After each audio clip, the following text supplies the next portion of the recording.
If you've been a follower of mine for a long time, you might remember back in the wee days of blogging, I covered a lot of zero-tolerance stories involving children getting arrested for being kids. Stories like this one of a 9-year-old girl being handcuffed and arrested in a wet bathing suit in 2014, all for trying to stop a fight between two other little girls at a youth club and then getting sucked into the fray instead. Or this story, also from 2014, of a boy getting arrested and charged with a felony for throwing a snowball at a police officer. The boy was one of a group of about 15 kids having a snowball fight, and one of the snowballs just happened to fly out of the crowd and hit a nearby police officer on the arm. Or this insane 2015 story out of Texas where a teacher found poop on the gym floor and the school decided to address it by making 24 children drop trow in order to inspect their underwear. What the hell? Well, today we are kicking it old school because apparently Florida is arresting little kids for having temper tantrums and calling it assault. Well, rather they're calling it battery, which is punishable by up to 1 year in prison and a $1,000 fine. But first, I want to give you a quick word about a new affiliate for my channel. A lot of people have asked me over the years to explain libertarianism or free market economics, or even just asked me about constitutional history. Now, through this channel, you can sign up for the Tom Woods Liberty Classroom and learn everything from U.S. history, the ins and outs of the Federal Reserve, and minimum wage laws and why they fail, all the way to the lives of U.S. presidents and how to win debates. You can get access to hundreds of lectures given by professors, researchers, and authors, plus help the channel for just 24 cents a day. As always, the link is down in the description. And now back to our regularly scheduled programming. The particular child in this story is a little 6-year-old girl named Kaya who was arrested and brought to a juvenile detention center last week. According to local news sources, the child's grandmother, who seems to be her legal guardian, got a call from the local charter school out of the blue last Thursday to inform her that her granddaughter had been arrested. Later, the grandmother was informed that little Kaya was acting out in class and was sent to the principal's office. While at the office, apparently a teacher, for some reason, thought it was appropriate to grab the child by the wrists and the kid kicked out with her feet trying to get away. Pretty reasonable. The child has a documented medical condition that causes her to be sleep deprived, have mood swings, and has had some behavior issues as a result. These issues are being addressed by a therapist and the child's doctor.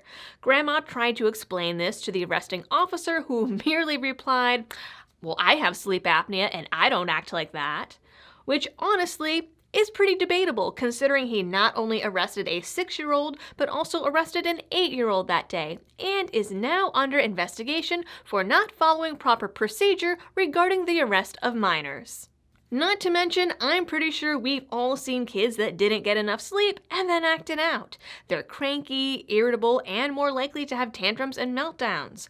I'm more likely to be cranky and irritable when I don't get enough sleep, and I'm an adult that has learned proper emotional regulation skills. Not getting enough sleep makes it even more difficult for the brain to regulate and deal with emotion appropriately.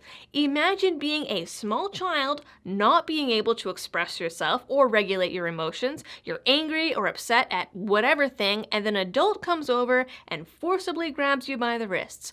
I'd probably kick her too. As for the officer, his department requires all officers to get approval from their supervisors before arresting a minor under the age of 12. Yes, they have a policy and procedure for that. He didn't do this and instead cuffed the kids and took them into booking.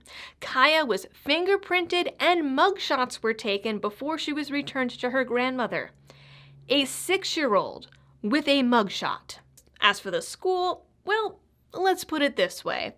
According to the National Center for Education Statistics, the school, Lucius and Emma Nixon Academy, is a public charter K-5 with 72 students. almost all of which receive free and reduced lunch. According to School Digger, Lucius and Emma ranks among the absolute lowest schools in the state.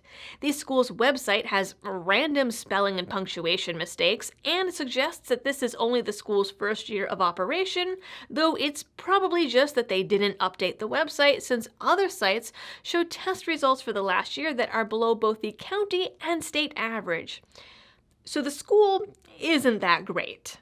According to their site, the school's policy is to provide a safe and nurturing environment. Handled her granddaughter's tantrum by arresting her. A 6-year-old Florida girl was arrested at school. 6-year-old granddaughter was arrested. For arresting 2 young children. Arrested young children. While also boasting a zero-tolerance code of conduct, but more about that later. There's also a section titled Child Abuse with the note Coming Soon, which I'm guessing is not supposed to be about the fact that they have their students handcuffed and arrested, but I don't know. I mean, I guess different strokes for different folks, right? They also have a code of conduct for download which lists physical attack and physical aggression as a Level 3 offense. Level 3 offenses have a series of potential consequences, such as behavior plans, which would probably be the most appropriate in this situation, as well as contact with the parents and possible suspension from after-school activities, the bus, or from school. Nowhere does it list arrest and criminal charges, and the listed zero-tolerance policy for school-related crime encourages school not to refer to law enforcement. The county also lists special programs for kids with behavior issues, but these programs are only available to kids in 6th grade and older. However, a separate section down the line does state that violence against school employees may result in suspension, expulsion, and criminal charges. I don't know if you can call a tantruming child kicking out when you grab her wrists targeted violence against a school employee, but Lucius and Emma Academy apparently is. Even so, by the county's own code of conduct, the first response is supposed to be to call the parent or guardian, not the police, have a meeting with the parent or guardian, investigate the matter, including the student's side of the story, and then behavior contracts and suspensions. Nowhere in the elementary school guidelines does it mention a call to law enforcement. My only advice is if you check out the story on the local news station's Facebook, do not read the comments. Many of them are praising the arrest, calling the child a spoiled brat, saying she should be held to the same legal standards as adults, and advocating that paddling be returned to schools. These comments are calling the child damaged and saying it's too late to save her from a life of crime, or are advocating that Child Protective Services remove her from the family home. A bit of an overreaction, I think. This is why kids are so messed up these days, because public schools are suddenly supposed to be responsible for caring for children, and the parents expect it.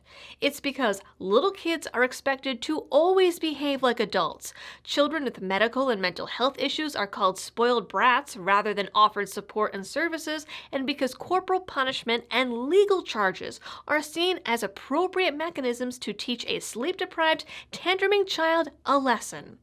Reason number 482 why my children will never be attending a government-run public school. In response to the whole ordeal, Kaya told her grandmother that the handcuffs hurt.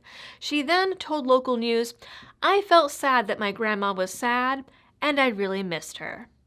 Clearly, these are the words of a hardened criminal. As a last-minute update to this story, it has now come out that both children arrested were 6 years old, not 6 and 8, and the second child, like Kaya, was also arrested for battery. It's also come to light that the arresting officer was previously arrested and charged with aggravated child abuse for abusing his own 7-year-old son, a charge that's a second-degree felony in Florida. He was also written up in 2015 for use of excessive force, all of which makes me seriously question why on earth he was assigned as an elementary school resource officer to begin with. On Tuesday, the Washington Post revealed that he has been fired.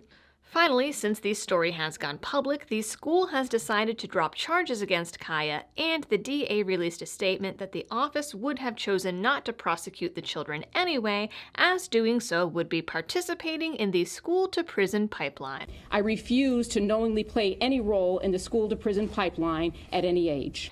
Apparently, it took a few days of public ridicule and some very bad Facebook reviews to come to this conclusion. This story has also sparked renewed debate into whether or not school policing unfairly targets children of color or children with disabilities.